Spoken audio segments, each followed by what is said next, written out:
तो दोस्तों एक बार फिर स्वागत है आपका हमारे चैनल पर। मेरा नाम है वरुण और हम बात कर रहे हैं हिंदी साहित्य की। और हिंदी साहित्य की प्रमुख प्रमुख विधाओं पे से बहुत सारे क्वेश्चन बनते हैं जिनके हम अलग अलग वीडियोस लेके आ रहे हैं। तो इस वीडियो में हम बात करने वाले हैं उपन्यास की। जी हाँ, उपन्यास अपने आप में एक प्रमुख गद्य साहित्य माना जाता है, काव्य माना जाता है और हिंदी साहित्य में इसका प्रमुख स्थान माना जाता है। क्यों माना जाता है? क्योंकि उपन्यास पहले समझ लेते हैं उसकी कहानी है क्या, मतलब कहानी का मतलब उसकी परिभाषा क्या है, क्यों इसका नाम उपन्यास रखा है। उपन्यास इसको दो शब्दों से मिलकर बनाया है, उप और न्यास।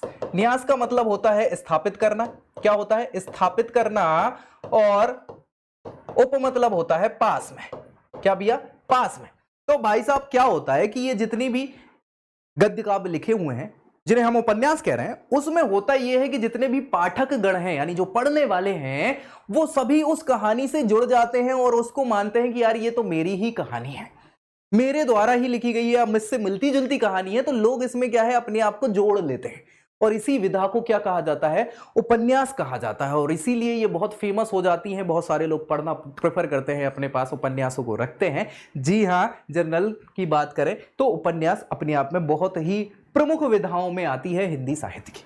कौन कौन से प्रमुख यहां पे उपन्यासकार रहे हैं या उपन्यास के प्रस्तोता की बात करें, प्रवर्तक कौन रहे हैं, यहां पे अलग अलग मत है। जैसे गोपाल राय साहब कहते हैं कि पंडित गौरी दत्त जो है ये प्रमुख उपन्यासकार हैं। इनका उपन्यास देवरानी जेठानी की कहानी 1870 में प्रकाशित हुआ था, तो ये पहला उपन्यास माना जाता है और प्रवर्तक गौरी दत्त को माना जाए।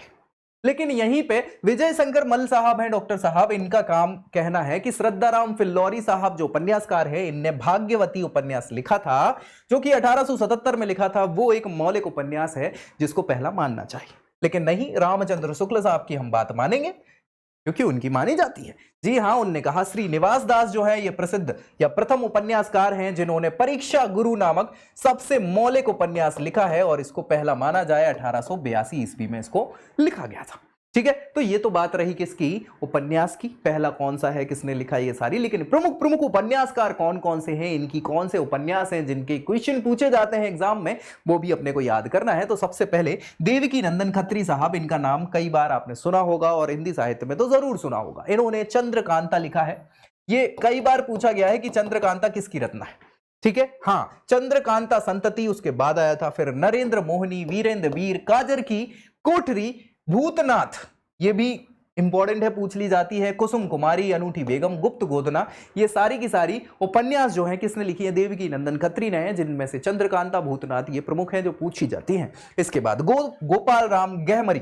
कौन? गोपाल राम गहमरी साहब। इन्होंने अद्भुत लाश बेकसूर की, फांसी सरकती लाश, खूनी कौन, जासूस की भूल और अद्भुत खून, ये सारी की सारी उपन्यास जो है रचना की हुई है। मुंशी प्रेमचंद साहब, इनको कौन नहीं जानता यार, हिंदी भाषा में अगर इन्हें नहीं जानते तो फिर आपने क्या ही जाना।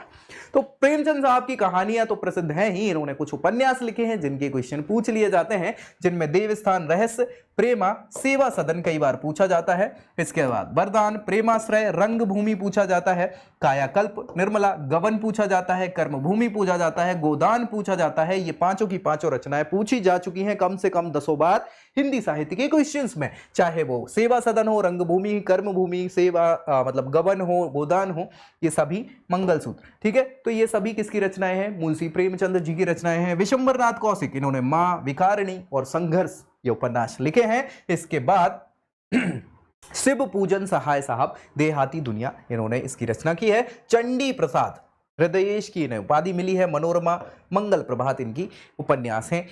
पांडे बच्चन शर्मा बोलते हैं, उग्र साहब, चंद हसीनों के खतूत, शराबी, बंधुआ की बेटी, दिल्ली का दलाल, सरकार तुम्हारी आंखों में, जुहू और चॉकलेट, ये उपन्यास लिखे। तो ये प्रमुख प्रमुख उपन्यास थे, उपन्यासकार थे। इनके क्या संबंध है, कौन कौन से क्वेश्चन बनते हैं, यहां से आपको याद है हमने उपन्यास की परिभाषा भी डिस्कस कर ली और प्रमुख उपन्यासकार और उपन्यासों की बात कर ली जो क्वेश्चंस पूछे जा चुके हैं कई कई एग्जाम्स में। तो याद रखना है और अच्छी लगे तो वीडियो को लाइक करके दोस्तों में शेयर कर देना है और चैनल सब्सक्राइब कर लेना है ताकि सारी की सारी तैयारी आपके प्रतियोगी परीक्षाओं की यही इसी चैनल पर हो जाए। तो मिलेंगे अगले वीडियो में अगली विधा के साथ, तब तक के लिए जय हिंद।